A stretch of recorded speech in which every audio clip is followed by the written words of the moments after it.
আমার ভূতি গামা ম্যামে আছে। ছোট পর্দার আলোচিত অভিনেত্রীদের মধ্যে অন্যতম একজন তানিয়া বৃষ্টি।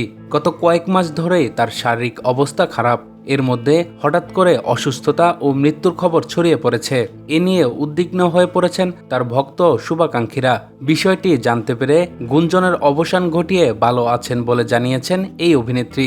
মঙ্গলবার দেশের একটি সংবাদ মাধ্যমকে তানিয়া বৃষ্টি জানিয়েছেন, জীবিত আছেন তিনি, ভালো আছেন এবং চিকিৎসকের পরামর্শ অনুযায়ী বাসায় থেকে বিশ্রামে আছেন। বলেন, মহান আল্লাহর রহমতে ভালো আছি, বাসাতেই আছি, আমি পরিপূর্ণ বিশ্রামে আছি।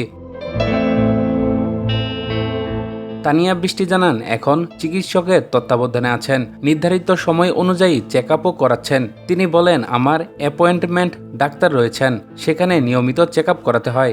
আমি চিকিৎসকের পরামর্শ অনুযায়ী চলছি। আগামী 20 জুন কিছু পরীক্ষা নিরীক্ষা করাতে হবে, এজন্য প্রস্তুতি নিচ্ছেন বলেও জানিয়েছেন তানিয়া বৃষ্টি। বলেন, 2টি সার্জারি হয়েছে, তৃতীয় সার্জারি করাতে কিছুটা সময় লাগবে। মাথায় নতুন করে কোনো জটিলতা যেন না হয়, এ কারণে বাসায় বেশি থাকি, এখন খুব একটা বাইরে বের হই না।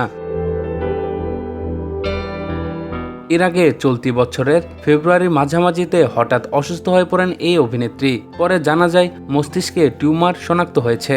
ওই মাসেই অস্ত্রোপচার করে টিউমার অপসারণ করা হয়। তারপর থেকে বাসায় থেকে চিকিৎসা নিচ্ছেন। তারপর গত 9 মার্চ ভারতের চেন্নাই যান উন্নত চিকিৎসার জন্য। সেখান থেকে এপ্রিলের শেষ সপ্তাহে দেশে ফিরেন। এরপর থেকে বাসায় বিশ্রামে রয়েছেন। এই অভিনেত্রী ওই সময় দেশে ফেরার পর সংবাদ মাধ্যমকে জানিয়েছিলেন, চিকিৎসকের পরামর্শ মোতাবেক আরও একটি অস্ত্রোপচার করাতে হবে, কিন্তু সেটি এখনই করা যাবে না, এজন্য কিছুটা সময়ের প্রয়োজন। চিকিৎসকরা জানিয়েছেন তৃতীয় সার্জারিও করাতে হবে, যেহেতু কিছুটা সময় লাগবে, তাই এখন বিশ্রাম থেকে সেই প্রস্তুতি নিচ্ছেন। প্রসঙ্গত, ছোট পর্দায় নিয়মিত অভিনয়ের মাধ্যমে দর্শকের পরিচিত মুখ হয়ে ওঠেন তানিয়া বৃষ্টি। 2015 সালে ঘাসফুল সিনেমার মাধ্যমে বড় পর্দায় অভিষেক হয়। পরে 2019 সালে মুক্তিপ্রাপ্ত গোয়েন্দাগিরি সিনেমায় অভিনয় করেছেন এই অভিনেত্রী।